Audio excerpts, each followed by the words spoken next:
And everyone, this was still 1990, so it was just 50 years out. One of the And best people have these stories to tell me about going for their first communion in the porcelain cart and getting to the village and the church of Pomona and things like that. You have projects, but then you sort of explode the projects too. Well, when I was there in 1994, which was the 50th anniversary of the Yeah, well, I got lost interest, to be honest. I was like, write songs, so I'm going to go back to my signed the contract. I kind of have to do this. No. The contract doesn't matter. If poems come to you and they take you elsewhere. It's very regular, yeah. Okay, good. The whole point is to end up with a bunch of poems in your name. Yeah. Yeah, no, I guess I want to write, I go back and forth. The regularity of the buildings. You have lots of time. Did you ever You just can't do everything that you want for. Did you get a good Yeah, look no, at the I city know. from an advantage? Wow, because it's super impressive. You can get up above the city. I was considered I went up to the Mazda and then down No, to the I mean, if you revise them incrementally. But see, when I was there, they didn't have the big light show. better version. Yeah, I realized. Oh, same thing. I've seen it on TV And, one of my. It's getting pretty snazzy, pretty flashy. For a long time, we were trying to resist the American sort of flash. So I was really listening to like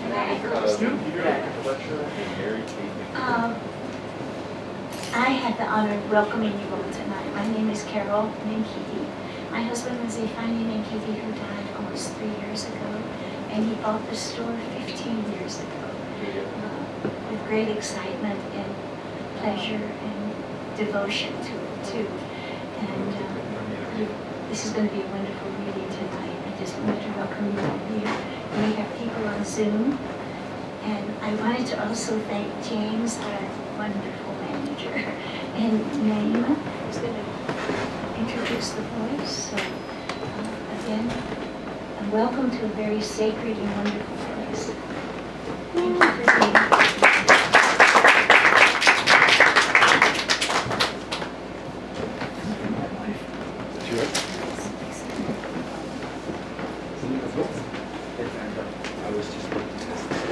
I don't want to sit on your hat. Thank you for joining us tonight. My name is Tanny. I'm an intern at the Grolier this summer, so I have the pleasure of giving the introductions tonight.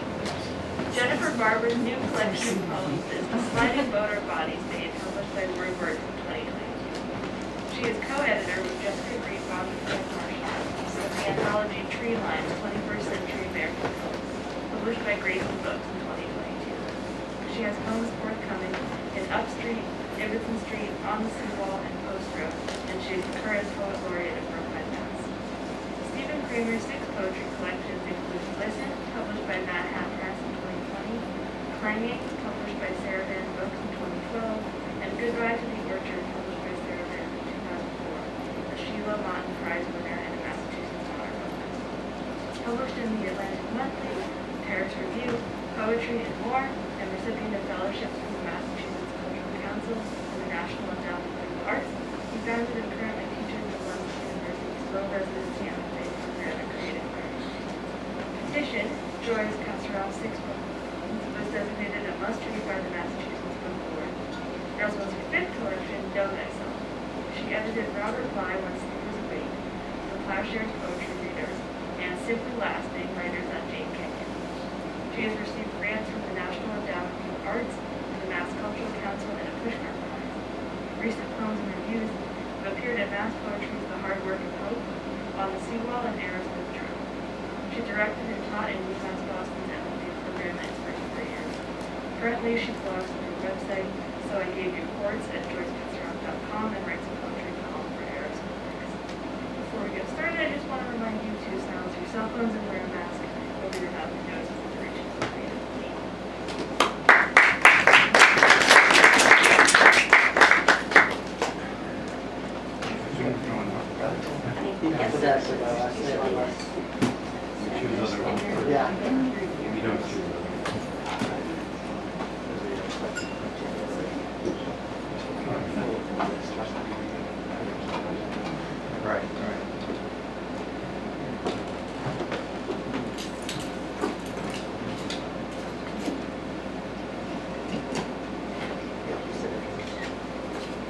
Welcome, everybody. Keeping a bookstore like the Grolier Poetry Bookshop alive and well really is a labor of love. And we owe a big debt to Carol, to James. Elizabeth Doran is here, longtime Grolier employee, and to Louisa and to so I'm very appreciative of all the combined years they put into the Grolier.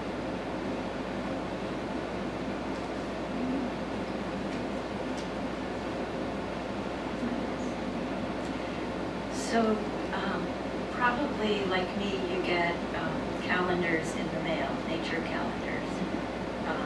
Usually they're in appreciation for a donation or trying to get a donation. And I get 4 or 5 of them, and I think it's easy to kind of toss them aside and not really focus on them. But the photography in many of them is just so beautiful. So this has to do with that, and it's called Audubon Calendar, June. Excuse me. So rosy the air, so perfect the plover. I can't bear to lift the page, though July and August are also gone. He stands on long legs at the day's edge, in sugary sand. His body the size of a chick, wings tucked against his puffy sides. A compact beak, the color of bronze. The round eye scanning. If he blinks, the blink is infinitesimal, thinnest splinter in time. Continuum. A split screen showed my father and me. One of those conversations with no content, apart from the usual checking in. They gave me 16 minutes, he said, to make this call. Then I understood he needed permission where he was. He wore a baggy sweater and loose slacks. The room around him white, a white paper lantern overhead. Walls, window, and desk, but no door. Sure, it was a dream. Even so, he put down the phone so soundlessly.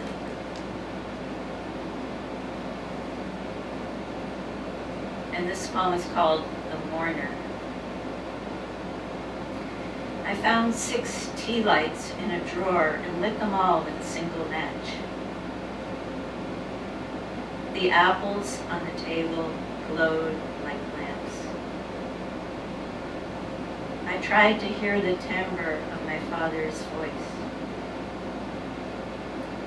I thought of the creatures Ezekiel saw, half human, half animal, eyes all over their bodies, even their backs. I couldn't weep, so I didn't. Sometimes I cried out in my sleep. Each curling wick sizzled, wax pulled around each flame. Not for a single line.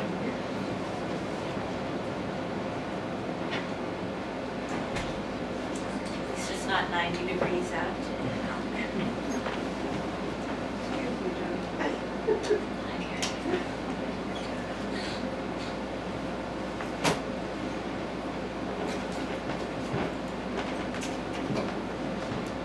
The next 2 poems that I'll read have angels in them, and I'm not really sure how that happened. It's not my usual thing, but they stayed in.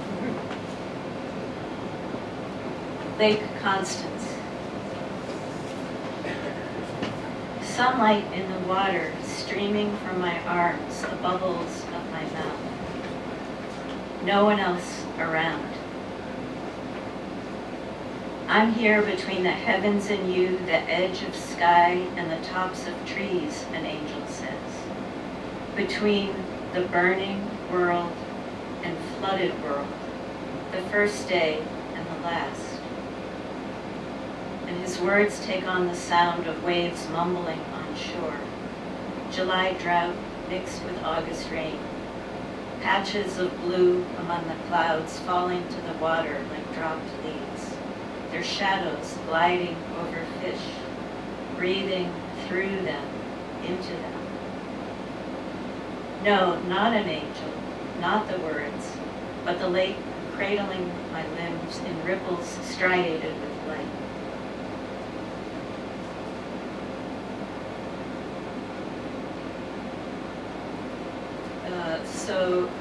If we go back a few years to the first spring of the pandemic, that's when this poem was written. It's called On This Day. A light goes on in the house at the top of the hill behind the school. A car alarm at dawn, no thief in sight. A tree rubs a cloud between its fingers. What good is noticing such things when you're furious with me? To say nothing of the squirrel upside down, acrobatic on the trunk. Remnants of snow dissolve from the ground like a wrong idea. A splinter in the meat of my palm won't surface despite the probing needle. I got it running my hand along the railing as I climbed the attic stairs to sit and read at my desk. No book on the shelf spoke to me. Love wrecks us, doesn't it? Love throws us a life rope. Oak branches toss shade onto the curtain in the den. A driver takes a package from his truck. Angels, unlike cherubim, appear sometimes without their wings in the guise of a messenger.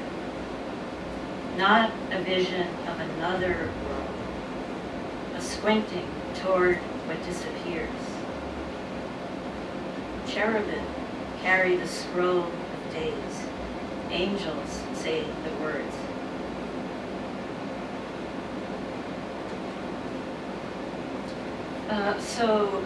This next poem came about, the idea for it came about while I was driving. Sometimes you hear things on the radio that really make you want to pull over to the side of the road to focus. So this report was about a type of bird called the mannequin. There are 54 species of mannequins, but the one described was the club-winged mannequin. And the poem also references the Sumerian mythological couple, Inanna and Tammuz. She was a kind of love goddess, and he was a mortal, and he was a herder of sheep and goats. So some lines in the poem are in Inanna's voice, and those were taken from a cycle of poems about her that were written probably around 2000 BC. Frequency and pitch. In a piece on the radio about the club-winged mannequins in a cloud forest on the Andes slopes, the male makes a strange music. One feather has 7 ridges. The hard, curved tip of another strikes the ridges like a spoon against a washboard, hitting each ridge twice, 14 times per shake.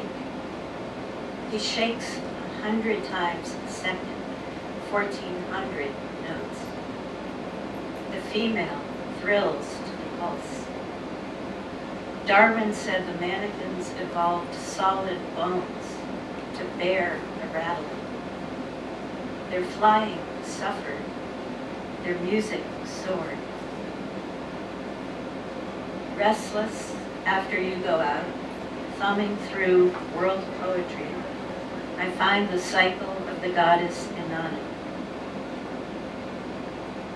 I bathed for the shepherd Dumuzi. I perfumed my sides with ointment. I coated my mouth with sweet-smelling amber. I painted my eyes with gold. He shaped my loins with his fair hands. The shepherd, Dumuzi, filled my lap with cream and milk. The oak shakes its leaves a few at a time, then all at once in the window by the bed. I think of the sliding boat our bodies made.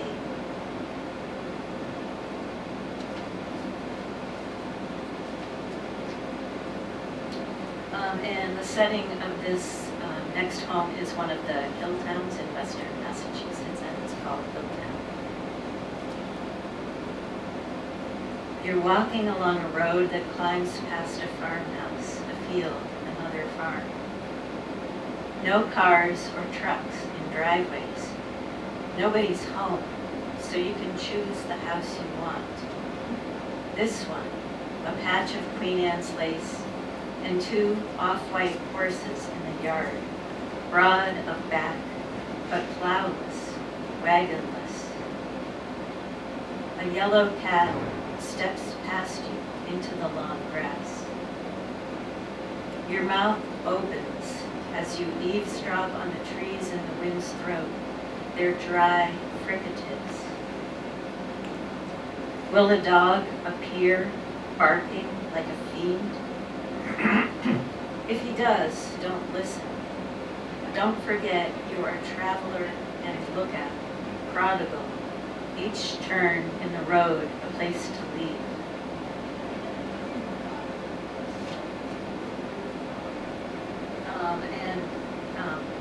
This next is a return to Inani and Dumuzi. It's later in their story together, and it has to do with the underworld. Parts of their story are similar to Demeter's cyclical loss of her daughter Persephone. The poem starts in the present, but the soup goes to that story. And it's another poem that has to do with the pandemic in some way. It's called Duration.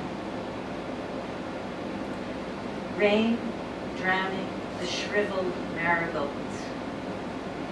The way this month seems like 6.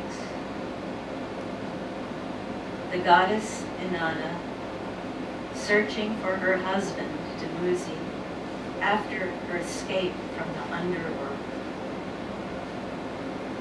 She doesn't know that demons captured him to punish her. They strike him with a shepherd's crook. She doesn't know that demons pierce his cheek with a nail. They shatter his cup and splinter his churn. They seize his goats and sheep. They strip him of scepter and crown. Inanna searches on and on. At last, a gossiping fly leads her to the barren steppe where Dumuzi lies. He must spend half of every year beside the queen of the world below. Dumuzi weeps. Inanna weeps. Inanna and Dumuzi. Even the word duration is hard, as waiting is, as seasons are. There are bridges elsewhere over a river, terraces and market stalls. But here, this morning, the first snow adheres to autumn leaves clinging to branches. The trees lean forward with the unaccustomed weight. And I'll end with a poem that's called Mountain Outside Grenoble. What I remember most is a confusion of bells, sheep like woolen slipknots over the tufted grass. The din of dogs warned us off, as if we'd come to abscond with a lamb in our arms. Hundreds of feet below, the city lay in a haze of cars, buses, and heat. Where the trail went under trees, we heard the cuckoo's cries, contrapuntal, invisible. Let me pour it all again into the cup of my ear. The bells, the cuckoo's call and response. However far away, let me keep this place among my gathering flock. Thank you very much.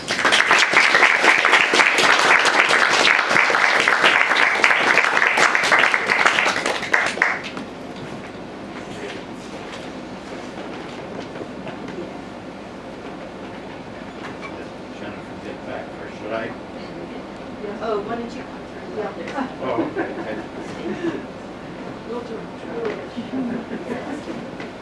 So like, have your reading on the green line. Yeah, right.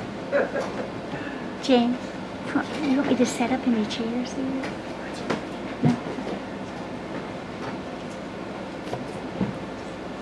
have to take off my mask, or if I take off my glasses, you guys won't hear anything.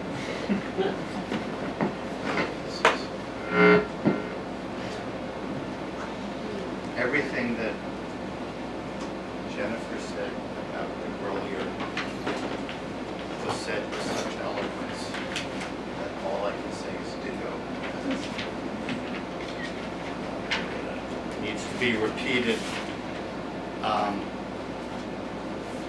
Thank you, Jennifer. Your poems are crystal.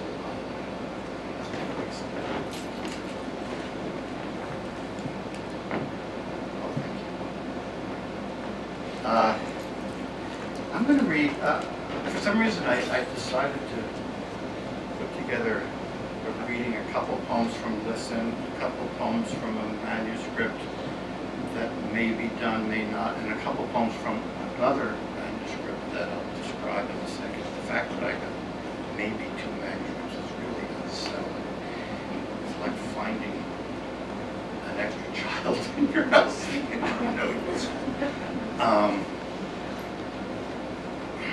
I decided to pick 8 poems, most of them short, that have, each one has something, however obliquely, to do with history or the social world.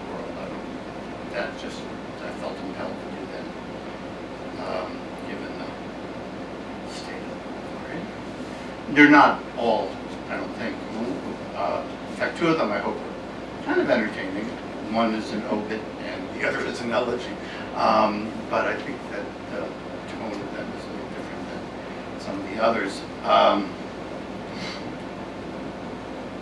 Okay, I'm going to start with the obit and end with the elegy. This is a poem called Obit for Richard Nixon's Barber.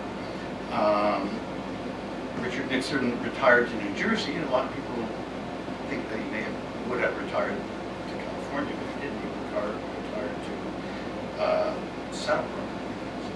That's the name of it. It's very close to where I grew up. There's a reference to a group of indigenous people named Lenape. There's a town named Bohocus. I even put the accent mark on the second syllable. It was originally unhyphenated, and then it was hyphenated, and that was actually that referendum. And there's a reference to vetiver, which is a kind of essence, oil that I looked it up recently, and apparently it smells warm, so it's kind of keeps you in essence, I guess. Obit for Richard Nixon's Barber, Dominique Parisi, 1943 to 2020. Apprentice to a blacksmith in Sicily, emigre to New Jersey's Bergen County, more heads to shear than hooves to shod, farrier turns barber. God bless America. Dominick's and Petro's studio, walk-ins welcome, 616 Maple Avenue, Bohocus, plenty Lenape for running water, where times change but not our citizens, unless the referendum passed at twin hyphens rates as change. Birthplace of Aaron Burr and Twisted Sister, where men, women, and category other live proud of their names spelled like no other, where, circa 1985, after an edgy sleep, Dom takes the long route to the studio, loitering where the Saddle River tapers, the star ledger unfurled on his lap. Time enough to get last night's scores by heart, then to arrive early, but not too early, to the shop before a golden sedan pulls up. The driver hands his passenger a 10 spot. For 9 years, the palaver sticks to the Yanks, the Giants. Politics? No. Except who's in, who's out. Hocus. Their atmosphere, the leathery, fugitive musk of aftershave, vetiver, babe. I hope it's still appropriate to hate Richard Nixon. I know he's kind of outdone recently by others, but his administration did. It was his under his administration we got the National Endowment for the Arts. I didn't need to say to people no, Richard Nixon was. Okay, these two poems are in Listen. The first, pardon me? Never heard of him. Never heard of him. I envy you. This is after a Slovenian poet named Tomas Solomon, who I think he died about 5-6 years ago. Wonderful poet, interestingly influenced by Frank O'Hara, like a number of the young poets in Eastern Europe were. What I got really interested in was, in some ways, a certain approach to image and syntax in his poems. What is particularly after his poem after Tomas Solomon.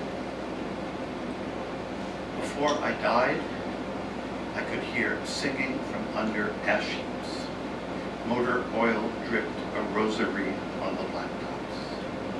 I rose with vapor from August to June. I dueled with practice.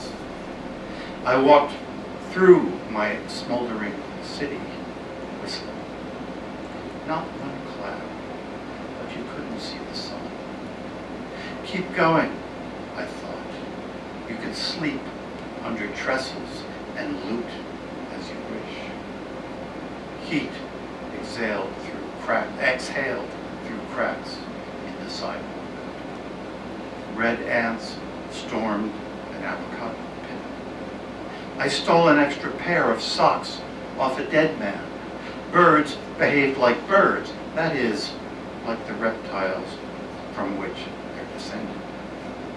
Flashlights burned white, amber, and not at all. I carried somebody's mother on my back. We sank into mud up to my knees, my thighs, my waist, while God called out, "Get over here and write this minute."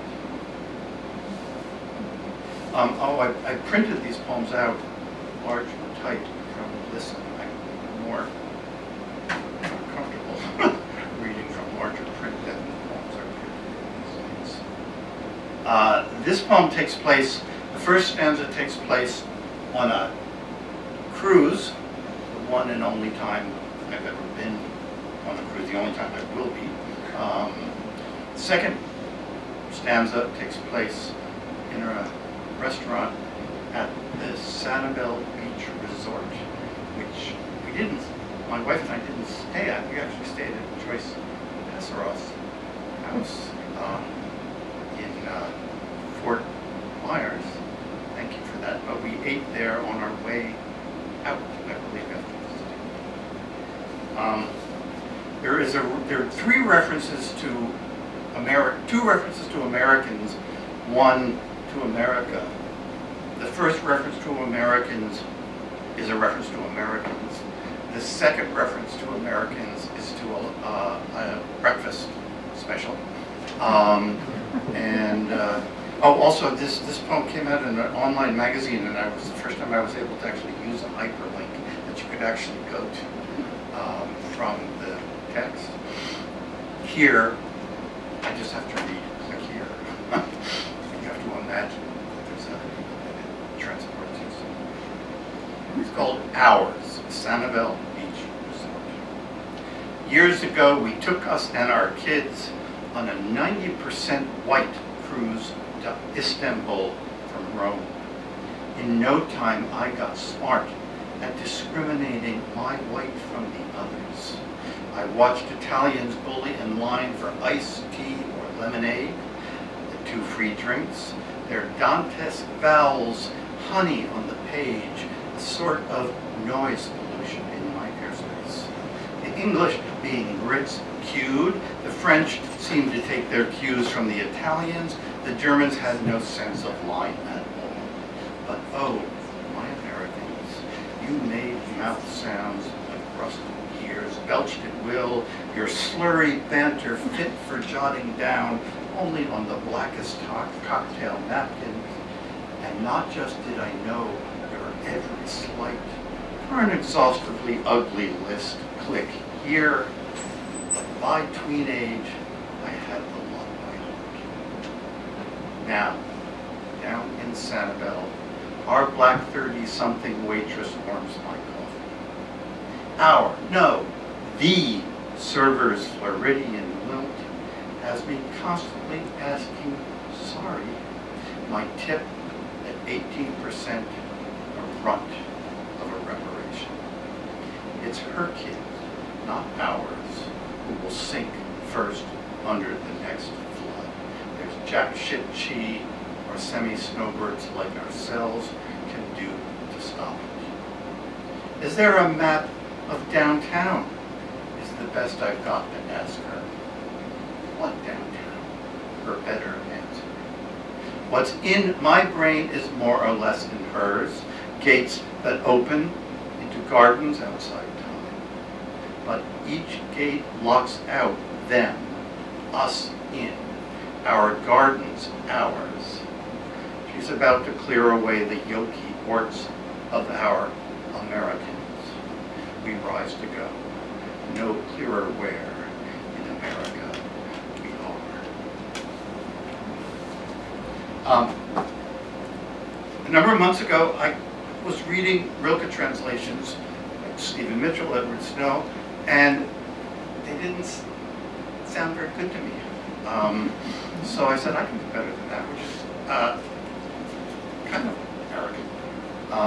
But I think that's how a lot of adaptations of poems get started. There's a sense of, wait a minute, is that really how it sounds in the original? And I don't know the original, so it's doubly arrogant. It's ignorant and arrogant, actually. And I did one, and I gave myself 2 rules.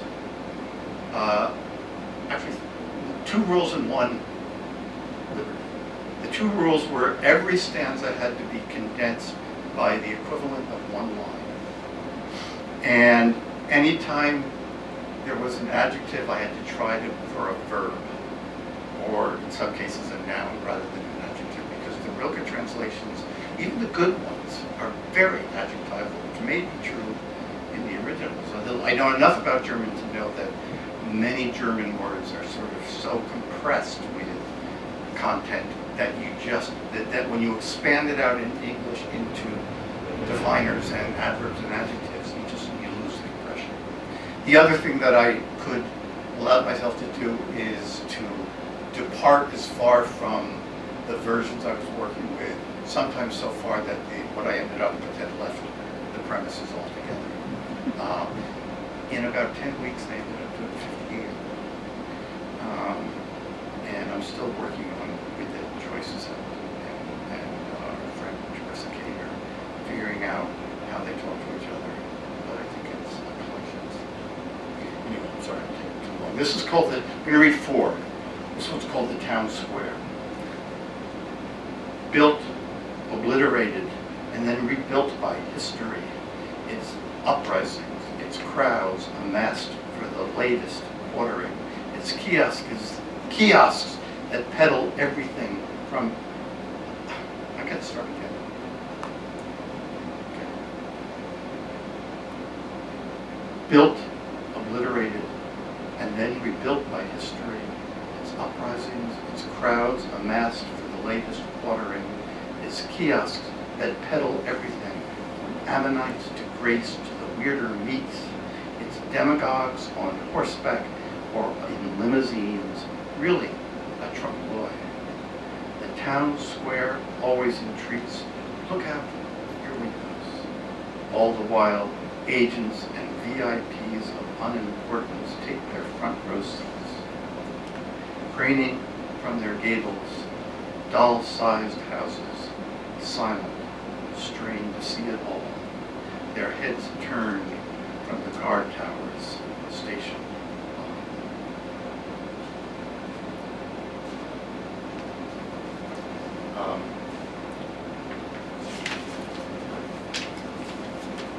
Kind of a little scared to read this one, but I'm going to read it. The Leda and the Swan myth, as we all know, involves a rape. Yeats writes about it with no attention to the fact, really, that it's a rape. Rilke's poem, Leda, airbrushes the fact that it's a rape. So some of these poems are not so much departures as I hope arguments. And it was actually intense to work on this. Leda raped. When need turned him into a swan, he thought, how beautiful.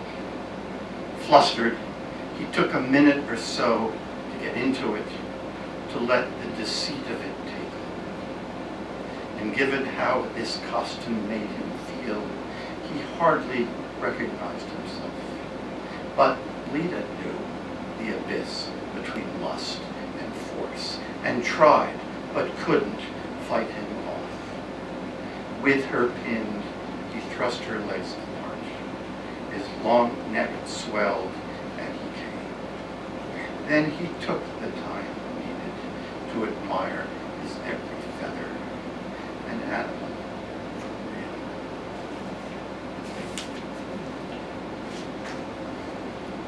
It's called Bomb Sight. The Rilke original, and this one is just called After the Fire. Bomb Sight.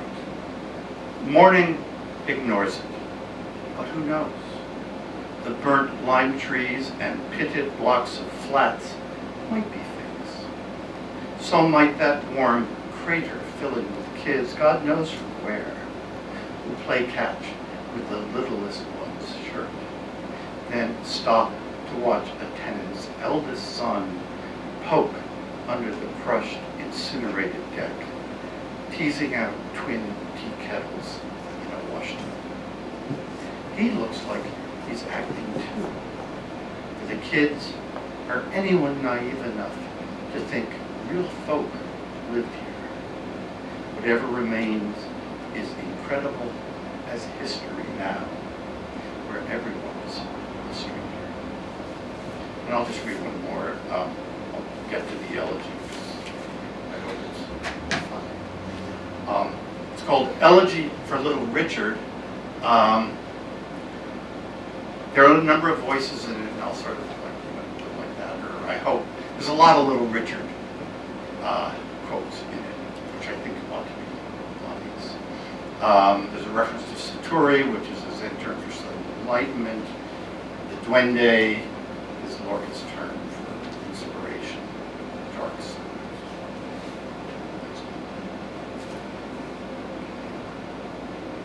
Elegy for Little Richard. Saturi.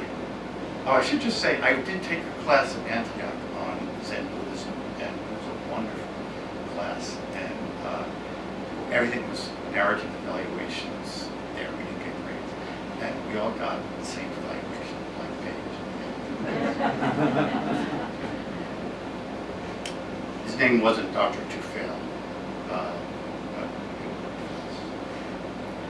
Satori can surge upon you on the subway, lectured Dr. Tufel in Intro Zen. The mire gives us the very substance of art, goes Lorca's play and theory of the duende. A wop, bop, a loo bop, a wop, bam, boom, reflected Little Richard in a Macon Greyhound's terminal's greasy spoon. Up to his biceps in Georgia suds, boss man piling on pot atop pot atop pot. And that's exactly what I meant at the time. Of the two strands of modesty, false and true, he knew neither. I put that little thing in it, he said of Little Richard's boogie, gospelized flop, in no way tutti frutti, green as air before a downfall. Always had that thing, but didn't know what to do with that thing I had. For consistency, he'd win the Whitman Contradiction Prize. Gay? I found it gay. I wore makeup and eyelashes when no men were. While once a chartered flight caught fire in a dream, Jesus Christ made men men, women women, sermoned Minister Richard Penman. Satori, duende, Damon versus demon. One draws from light, the other swills beer stink at the Star Club, Hamburg, 1961. He didn't open for the Beatles opened for him. Backstage, he'd preach from Revelations. We'd all sit around and listen just to hear him talk, remembered Lennon, whose dying monosyllable, yeah, I'll never not recall. Down to the loaf-sized radio, the news dirged through. I call that time my decade-long lost weekend. His own one and only, for years an ancient star I didn't know wasn't dead. In fact, it was the Fab's blandish cover of his Long Tall Sally that schooled the beetle demonic white mass of us. Don't sit so still. Sex sings best in tongues, if not yet drag. Truth's not only beauty, but raw joy. Thanks.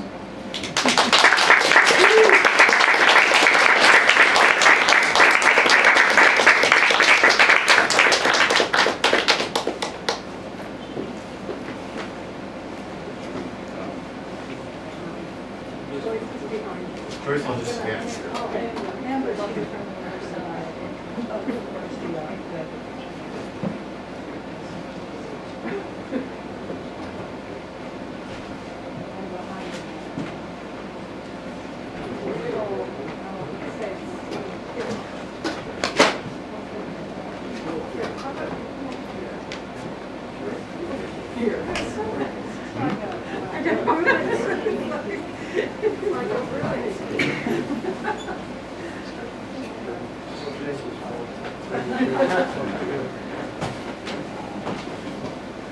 I want to thank everyone for being here tonight, and this is the first in-person reading I've done for my book petition, and it's wonderful to do this with two poets I admire so much, Jenny Barber and Steve Cramer, and it's really wonderful to do it at the Grolier, which has been so much a part of my life and the life, I think, of all the poets here for many, many years.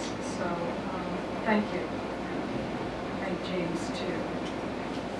I'm going to start by reading from my new book. You're not so new anymore. The newest, Petition. And I'm going to begin with the title poem, and I don't think I have to say anything about it. We'll just start. Petition. Give the wealth back to those we stole it from. Give the land back to those we stole it from. Give our shotguns to those we took the land from. Maybe they'll split the barrels into irrigation pipes. Maybe they'll mill the stalks for bookends, for the books, by those we took language from. Give love back to those we banished from our love. Give life back to all who lost insurance for their meds. Give medicine back to those who find it in a tea, a weed, a willow, the heat and light in hands kneading a muscle. Give muscle to the tongue's back talk, curses, and its sweetest nothings, the lay of a ripe peach. Give ripeness to a time. Give us time to restore the forests and the sea we filtered of whales, codfish, and pink dolphins. Give us eternity again. We'll set things right.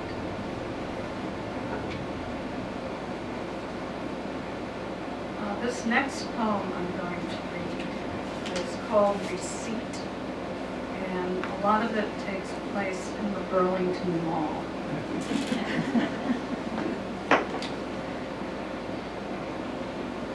The cashier at CVS asks if I want a receipt, and I smile, no.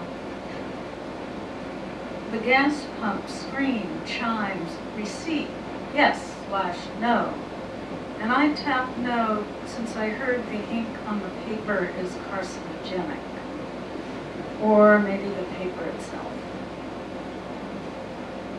Buying groceries, I crumple a 2-foot printout I don't need since every transaction is recorded by my credit card, and I don't bother with coupons. No one questions whether I own my lunch meat, or prescription, or the fuel that guns me out of town. I overheard a man laugh in Sears when asked if he wanted a bag for his gold toes. Are you kidding? A black man walking out of here with a pair of socks in his hand? Whereas I disdain plastic bags that might stuff a landfill. Whereas no one will ask whether I own the shoes I wear leaving the store, my old sandals left in a box for the clerk to dispose of. In 3 towns in 3 states, no one looks twice when I drop something into my purse. Could be nail polish, could be a gun, could be a bottle I'm nipping at. Hello, hashtag white lady feminist who never got a ticket. Always a warning. Okay for TSA quick check. If I want to return a sweater, I'll return the sweater, with or without a receipt. As Stephen alluded to, I spend part of the winter in Fort Myers, Florida. And this is a poem about leaving. Usually I leave in the middle of May, and cleaning up, packing up, and shutting down the house. And one of the things you have to do is clean out the refrigerator. And this poem begins actually with reference to Osip Mandelstam and Manova, the Russian poets. And there's a poem this alludes to, which Stephen has translated. And it's Another language I don't know. and it's in his new book. Listen, if you want to hear more about that. So this poem is called Egg. Who imagines the future as it will happen? Did Mandelstam think he'd die for comparing Stalin's fingers to crows? The night of his arrest, his wife invited Akhmatova for dinner. and boiled her an egg. A fresh egg was a rare thing. Before the secret police took him, Mandelstam ate the egg Akmataga offered with salt. I cleaned the refrigerator before leaving the place I've lived for 6 months. There's a carton with 1 egg left. The look of hibiscus beguiled me, and jasmine perfume for half a year. I cared for now, forget the future. Now what should I do with this egg? Not enough for a meal, stale, maybe good for a batch of pancakes. My mother said wasting food is a sin. There are people on this planet, thousands, who died for an egg. Though at my age it won't, I assume the future will be like now. My friends would laugh if I gave them a single egg. Would my mother laugh, or her mother, widowed with 3 children? I dropped the egg. The disposal grinds it to a slurry that will be flushed and purified, mingled with the river and salt in the sea. This is my lyric for failing to find one of the homeless vets camped by the river and giving him the egg. I kayaked once past a tent patched with a blue tarp, and Jeff, curious, wanted to paddle ashore. I could barely find breath to say no, so profound was the privacy of a sandy crescent between mangroves. A tent, a hibachi, a folding chair, a styrofoam cooler. Who could have dreamed this future? And an egg. What could 1 egg do to redeem it?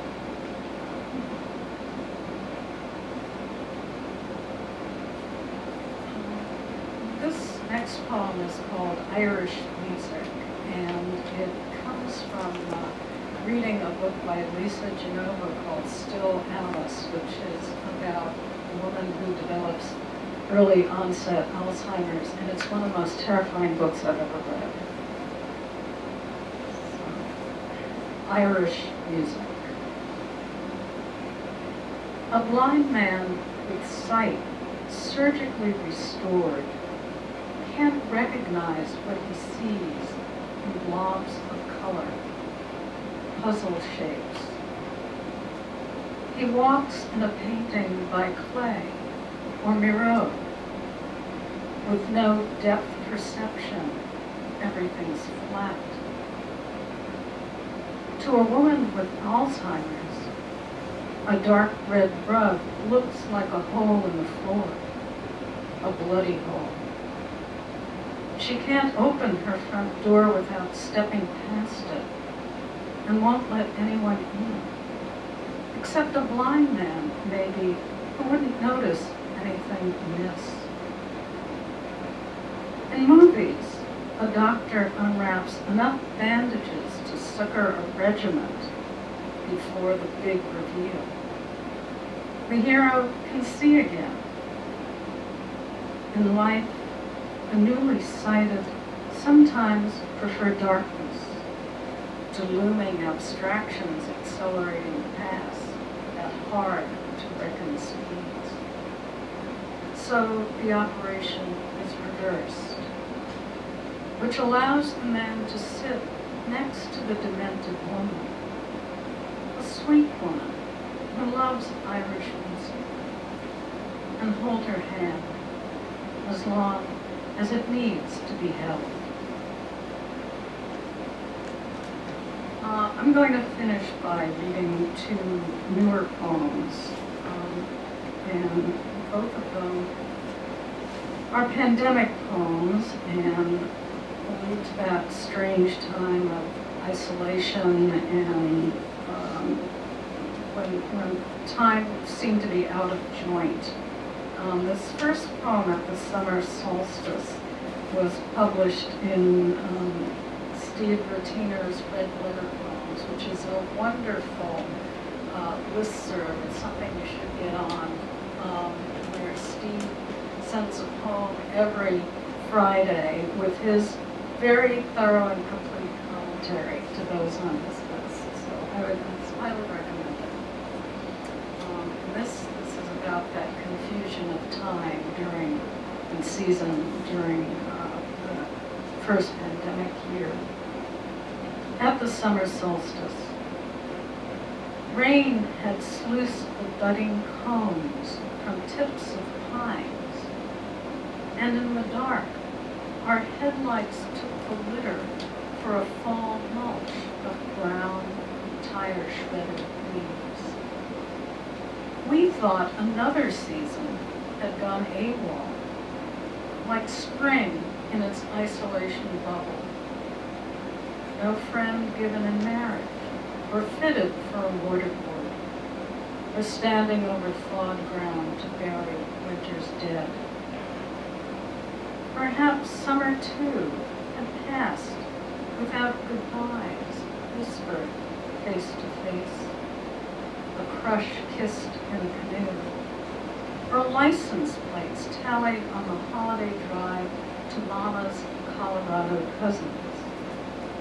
Are we there yet? Kids ask a mile from home. Space and time, a fluid mystery.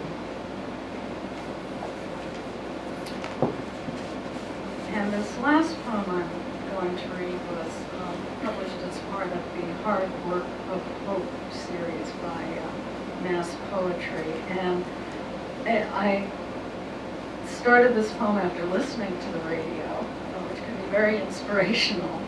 And it was an interview with a woman in Worcester who created, during the pandemic, this room where you could just go and break things. And just get out all your frustrations. And she was interviewed. She was interviewed on WBUR. So this is about a visit to the Smash Room.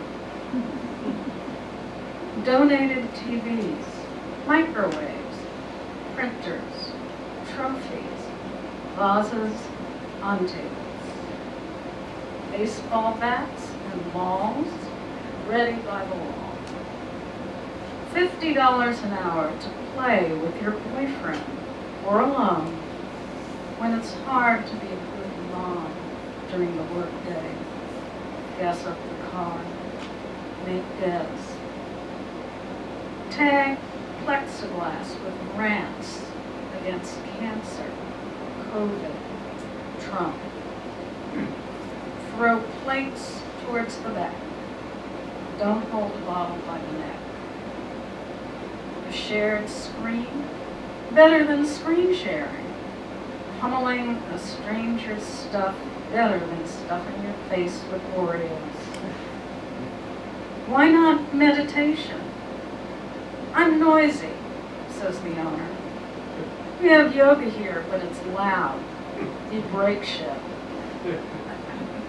Before and after photographs. Happy, healthy Anne was here. Gil and Chris. Maya is chilling.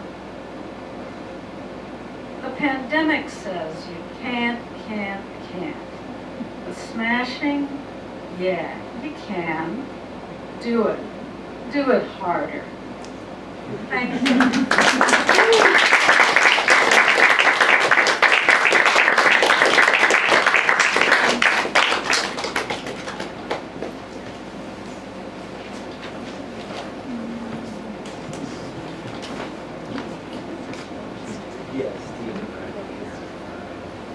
Thanks so much for coming. Can we just give all the poets another round of applause?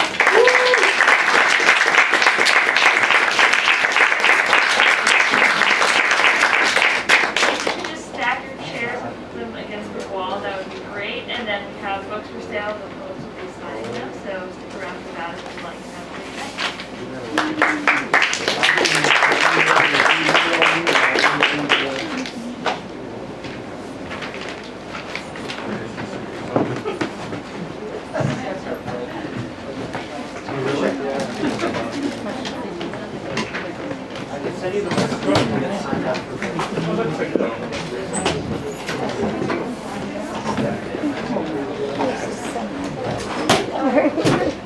it's all right.